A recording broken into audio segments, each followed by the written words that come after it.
Southeast Texas. 12 News Daybreak starts now. Good morning, everybody. It's Friday, July 15th. Thanks so much for waking up with us on 12 News Daybreak. I'm Tracy Kennick. I'm Greg Picasso. And I'm meteorologist Jeff Gerber. Another warm, muggy morning out there. Not too many surprises again today. We'll see maybe a few isolated showers. Going to be hot. Heat index 103, 107, somewhere in that range today. So you need to take care out in the heat. If you can get out early and get things done like this morning with temperatures below 85 degrees, it'd be best to maybe get out early if you have to cut the grass or something like that before the weekend. 79 to start off, 90 at 10 o'clock, 93 at 1, and then 95 at 3 as you make your way home, about 93 at 5 o'clock. South winds again today at 5 to 15, and we'll see a 20% coverage of a few isolated showers, maybe an isolated thunderstorm for today. Of course, everybody's already starting to think about the weekend and weekend plans. Absolutely. Once you got your weekend forecast and let you know when the best time to make some plans is coming up. I start thinking about the weekend on Monday as soon as the last one's over. Sunday night. There you go. Thanks, Jeff. Thanks.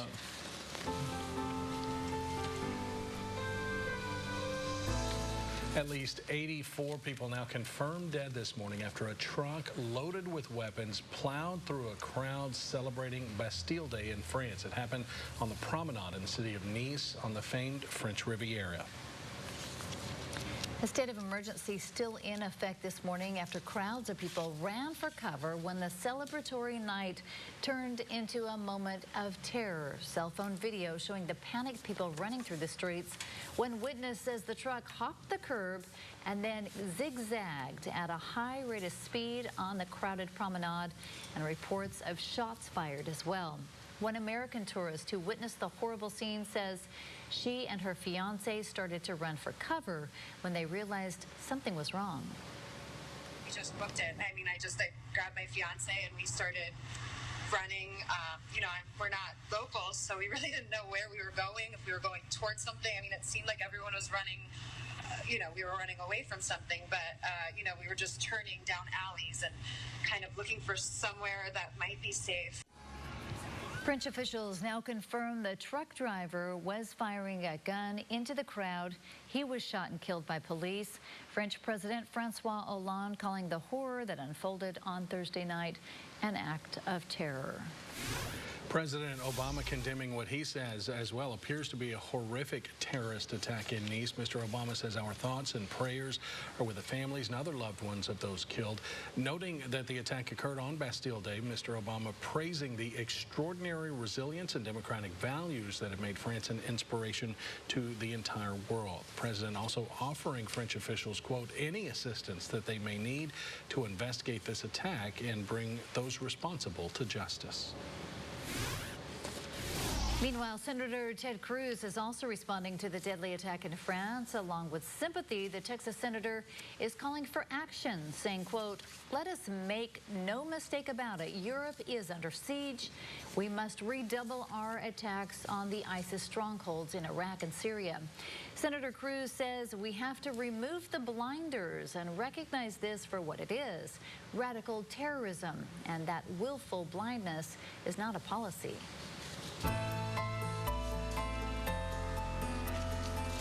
Happening today, the fourth Dallas officer killed during protests last week sent to be laid to rest today. The funeral for Dallas officer Michael Kroll scheduled for this morning at Prestonwood Baptist Church in Plano. He'll then be buried in Michigan. The 40-year-old joined the Dallas police force 9 years ago after serving as a jail guard in Wayne County, Michigan. Officer Kroll described as being dedicated to his work and always wanting to help others. And then tomorrow, Officer Patrick Zamaripa will be laid to rest. He joined the Dallas Police Force about 5 years ago, was recently assigned to downtown bicycle patrols. Zamaripa had an urge to serve, first in the Navy, where his family said he did 3 tours in Iraq, then back in Texas as a Dallas police officer. He would have turned 33 next month and was married with a 2-year-old daughter and 10-year-old stepson. Bullets were flying over my head, hitting next to me on both sides. Dallas police officer Jorge Barrientos was among those injured during the protest ambush. The officer now speaking out about his will to live as he recovers from gunshots to his hand and chest. Officer Barrientos says his name tag fell off as he took cover on the ground, and that's when he made the decision that he was not going to die. He says it's an opportunity other officers didn't have and something he'll never forget. I saw my friends. We bleed with these people. It was difficult to learn that they passed away. Officer Barrientos also shared an unexpected revelation. He says he doesn't hate the man who opened fire during the peaceful protest. He actually says he loves him, and if it came down to it, he would even protect that suspect because that's his job, to protect and serve. Another funeral happening today, this one for Alton Sterling, the man shot and killed by a police officer in Baton Rouge last week. Cell phone video of that incident sparked outrage and protests, including the one in Dallas last Thursday night. The funeral service is scheduled for this morning at Southern University in Baton Rouge. Law enforcement officials here at home continue to try and build relationships with the community amidst the nationwide tensions. Dozens from the community, Beaumont Police Department, and other city leaders came together last night for another police community forum. Officers took the stage at West End Baptist Church to discuss how to bridge the gap. Beaumont Police Sergeant Cody Guidry offered advice saying, quote, "It's getting in touch with you. We want our message to pass. We need your help. Raise your kids right so they know right from wrong." Police say they will continue to host community forums to promote understanding and unity within the city. Everyone's in the 70s early this morning. We'll hit the highs into the middle 90s today, and we'll take a look at your weekend as well as far as where the weather goes coming up.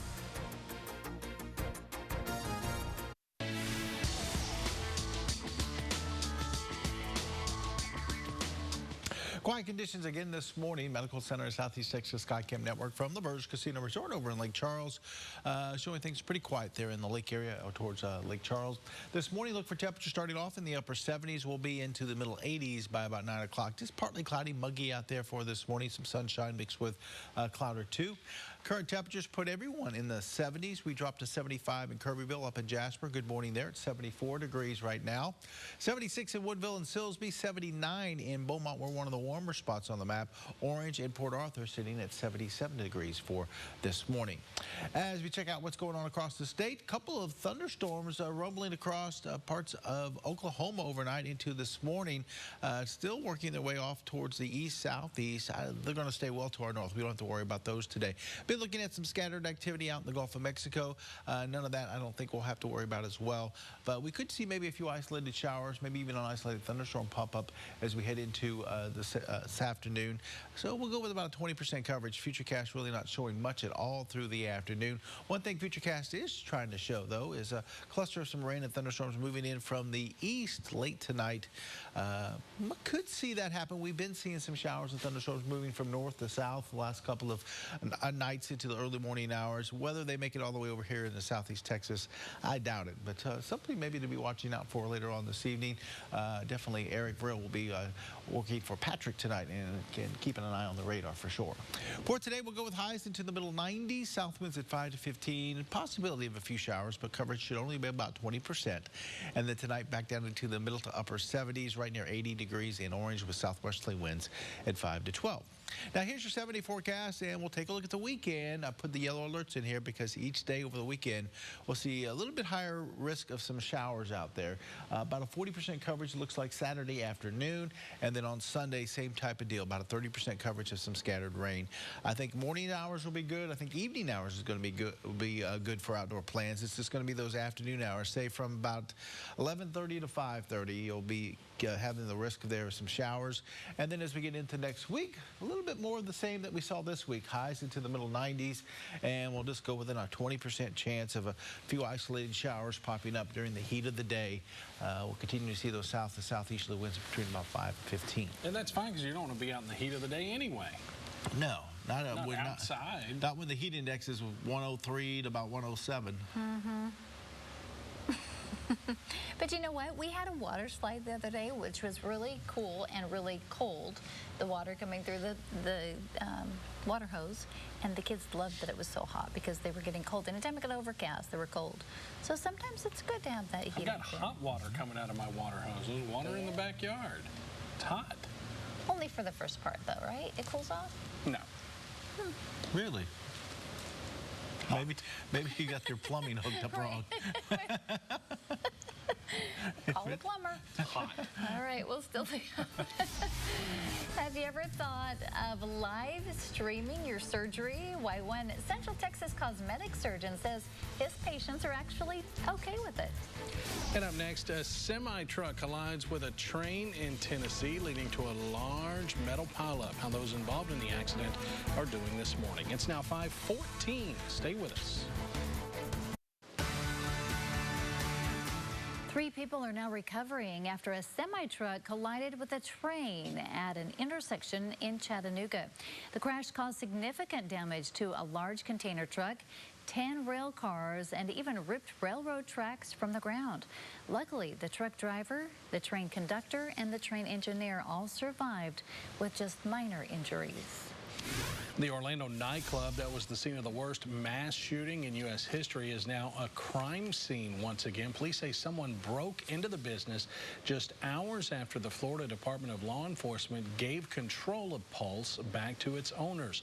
Officers say the intruder used a prying tool to force the plywood away and gain access inside the building. It appears nothing was stolen, but the co-owner believes someone wanted to take pictures.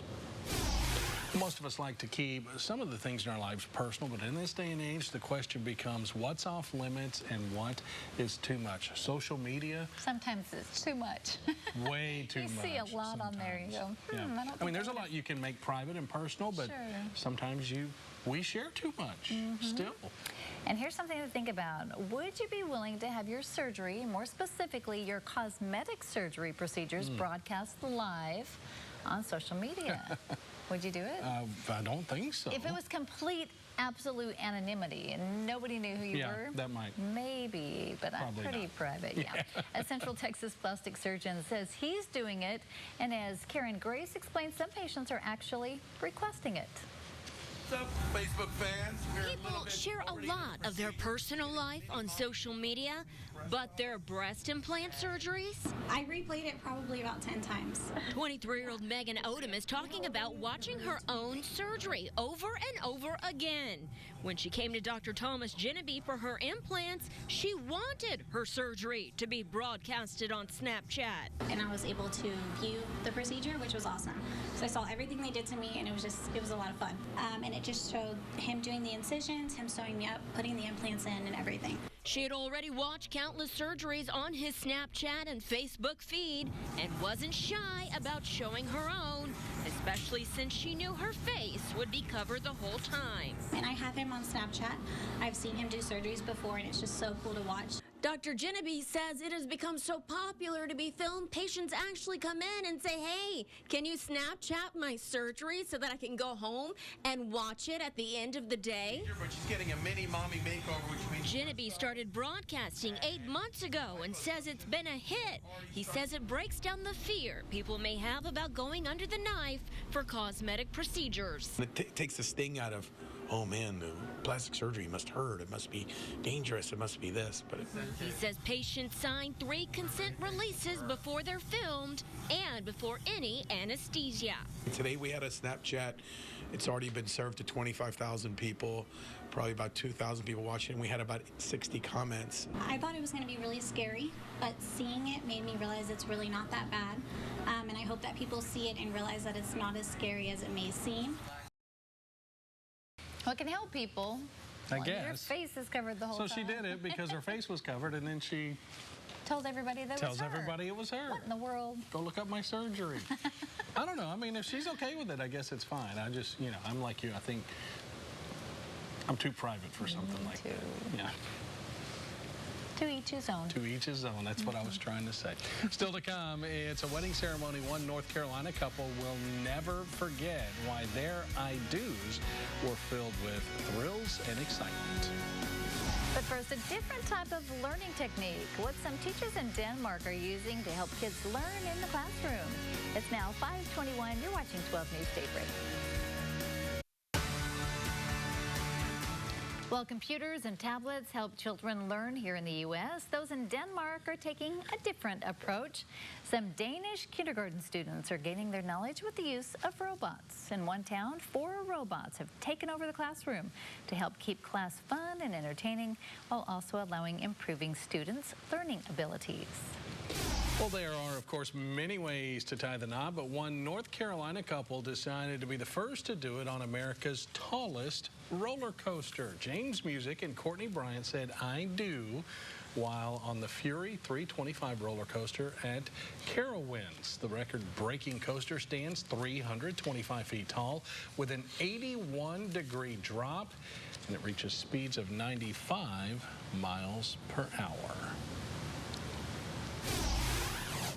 Ooh, I don't think so. It's like the song, Roller Coaster. Not even just to ride it, let alone get married on it.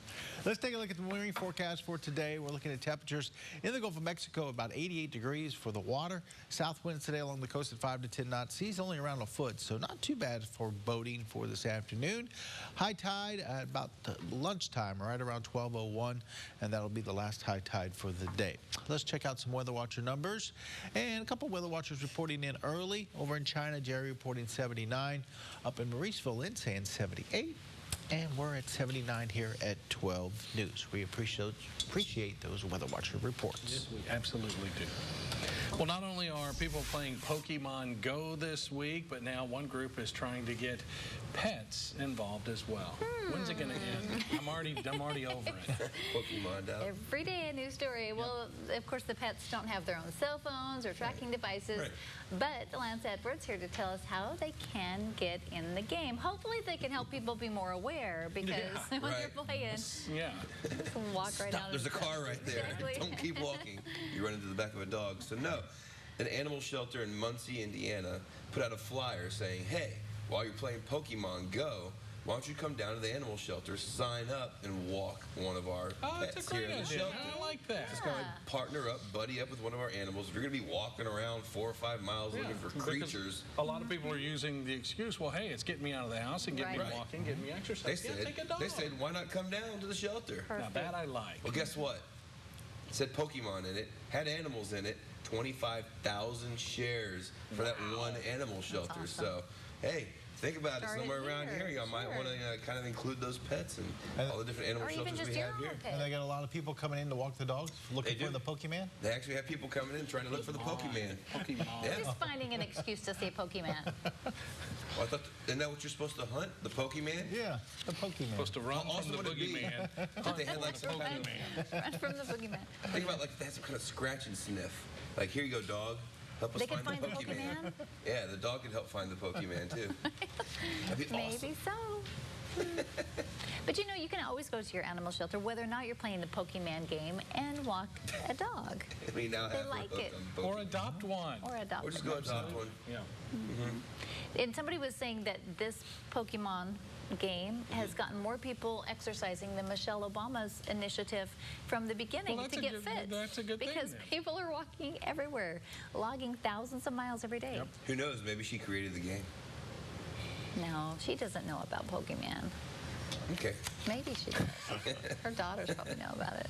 Yeah, exactly. I don't know. All right, well, still to come on 12 News Daybreak. Still making me laugh. One Southeast Texas daughter this morning telling us how she's gotten some closure after her mother's killer was found guilty of his crimes. The penalty handed down to the convicted murderer. And straight ahead, celebrations turn to tragedy in France after a truck driver plows through crowds of people who were learning as among the victims who died in the attack. It's 5:28. Stay with us for more 12 News Daybreak.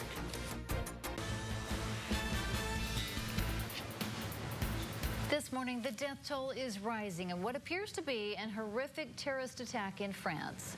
Good morning. Welcome to 12 News Daybreak. I'm Tracy Kennick. I'm Greg Picasso. Thanks so much for waking up with us this morning. The attack happened in the resort town of Nice as thousands were recognizing a national holiday. Kenneth Moten with the latest on the celebration that turned into tragedy. Cheers for Bastille Day celebrations turned into screams of terror as thousands of people ran for their lives in the French resort town filled with tourists. A semi-truck plowed through a popular promenade. More than 80 dead, including several children, dozens of others injured. It was looking for a place to hide. It was running.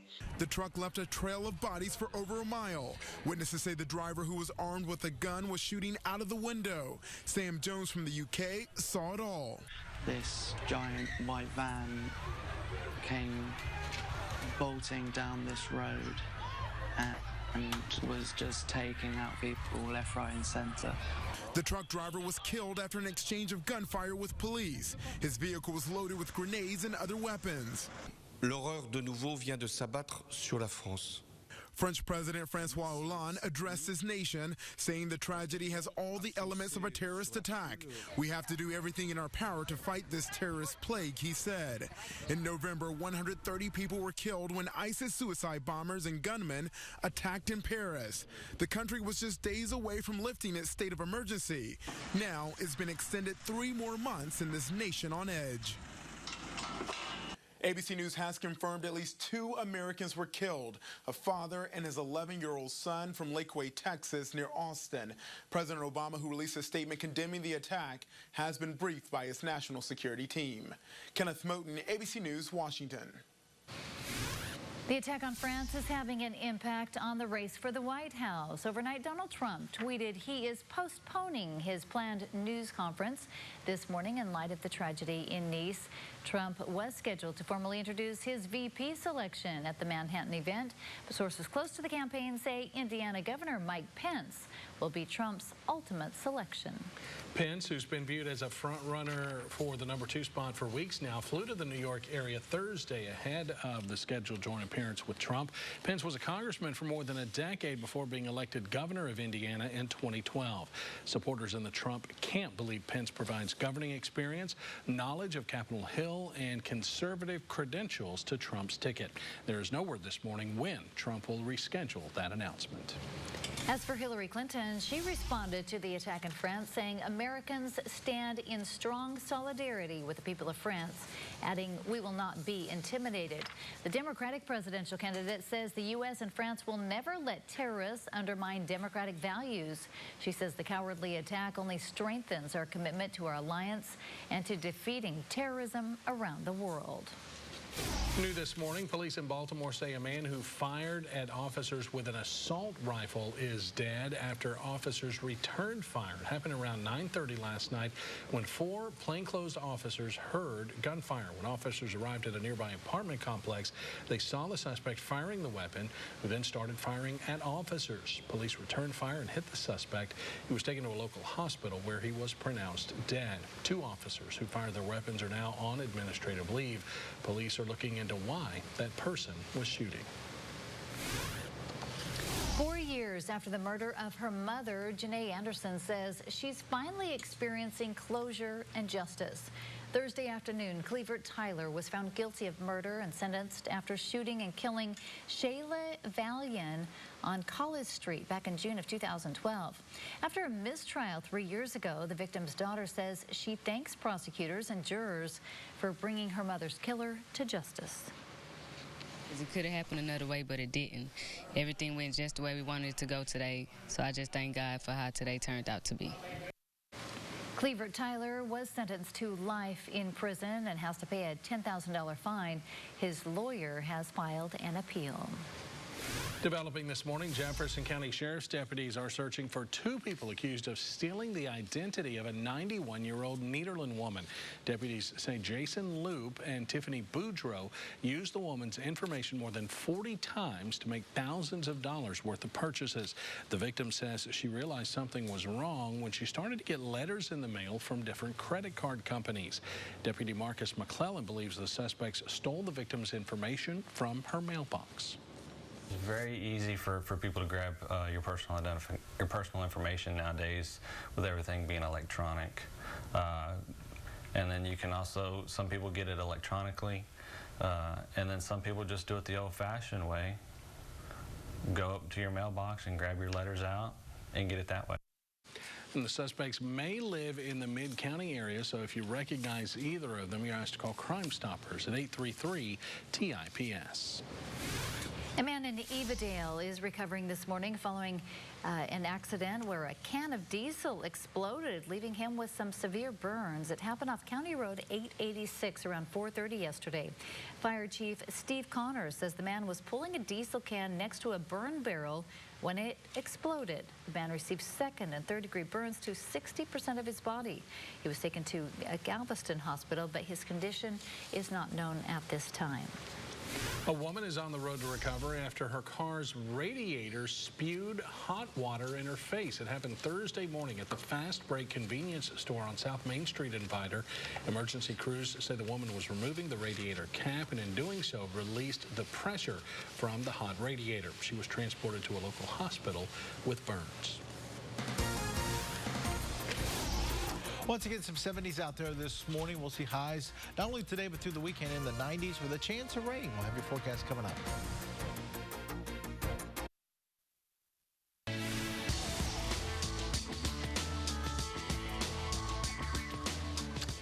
Good morning. We finally made it to Friday, and it looks like as we head into the weekend, we'll see a little bit better chance of rain.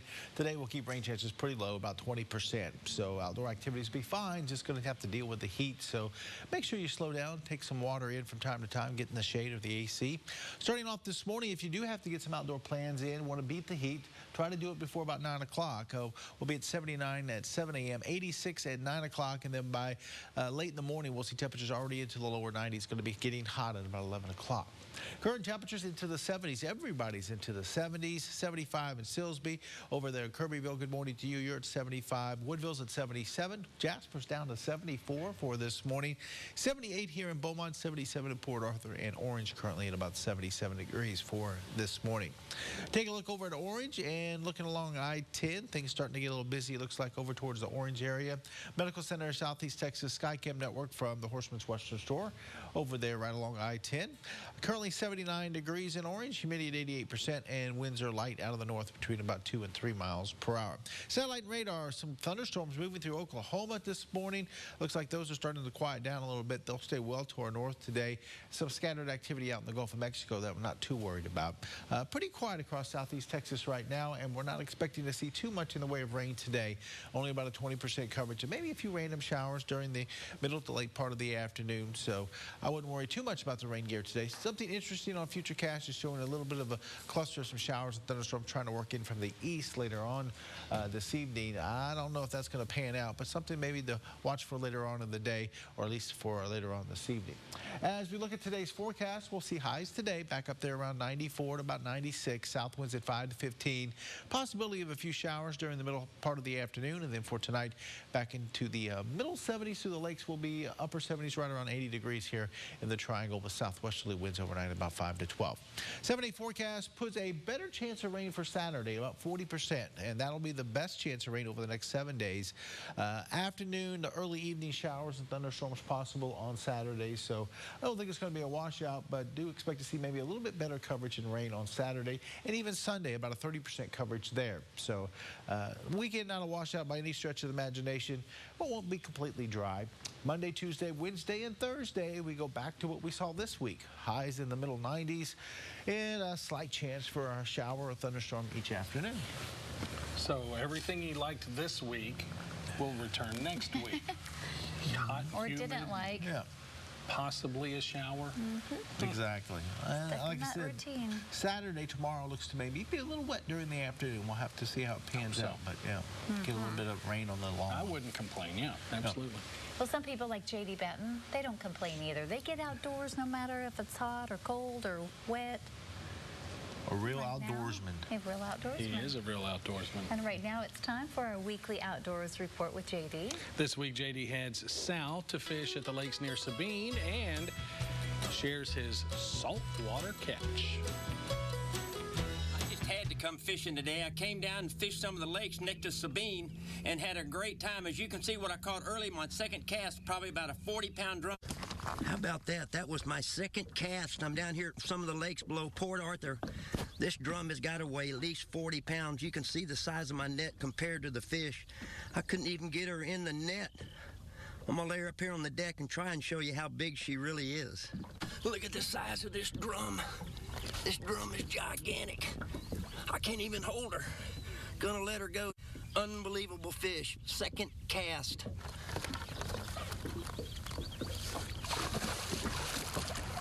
Ended up catching about 15 or 16 trout, kept 10, all of them just about like this. It was a wonderful day on saltwater. It's a break from the fresh. Had a great time. This is J.D. Batten for 12 News Outdoors. Coming up, Helen Maddox has seen a lot over the past 102 years of her life. We're going to take a road trip down the pass with the Texas centenarian who just got her license renewed. But first, an unlikely passenger. What one woman in Pennsylvania found trapped under her car following an appointment. It's 5:45. Stay with us.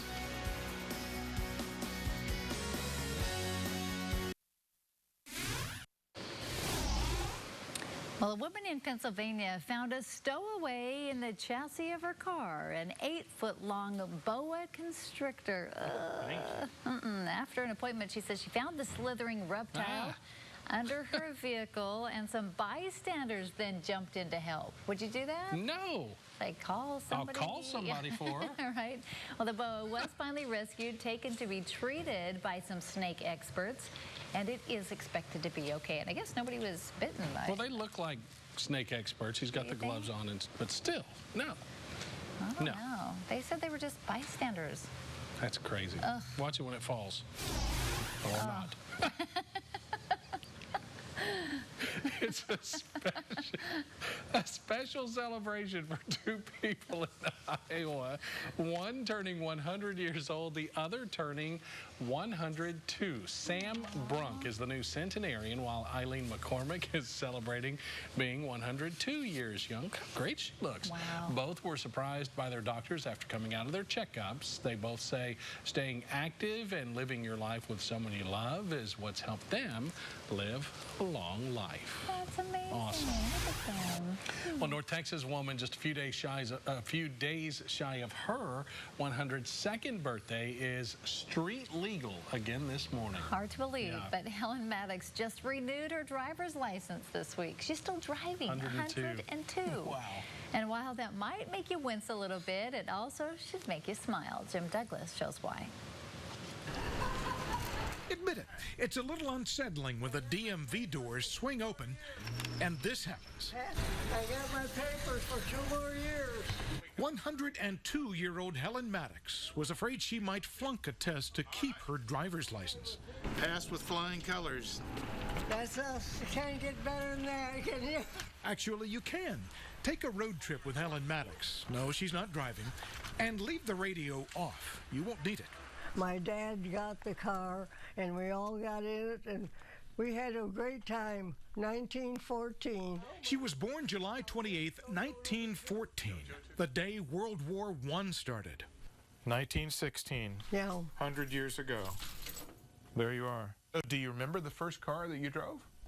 Yeah, the Buick. The Buick she took without her parents' permission. We know where this is headed. That would be about 1930.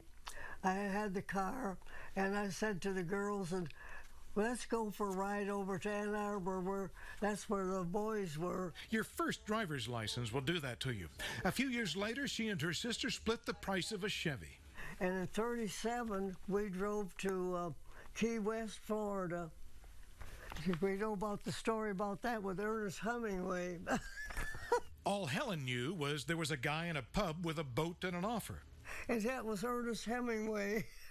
Are you telling me that Ernest Hemingway hit on you in Key West in 1937? Yeah, that's right. She steered clear. But the road ahead would stay interesting. A 50-year marriage and a love affair with politics. With best wishes, Dwight Eisenhower. And that's from him to you? To me. Just because I was a good person.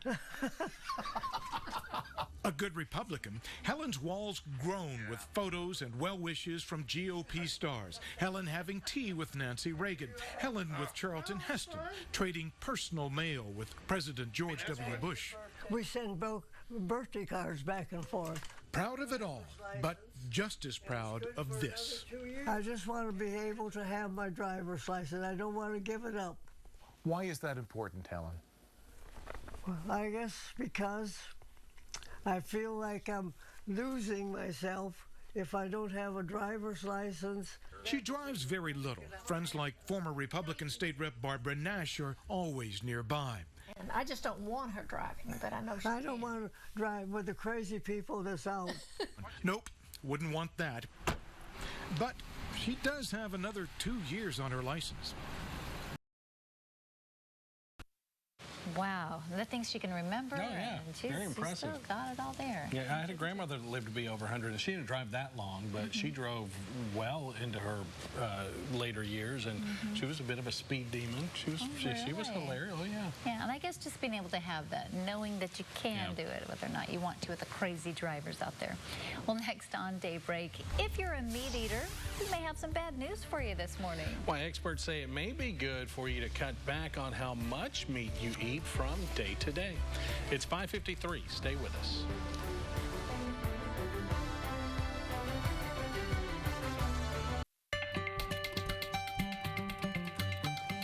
Topping this morning's health news, cutting back on red meat may help lower the risk of kidney failure. Researchers looked at the diets and health history of more than 60,000 adults in Singapore.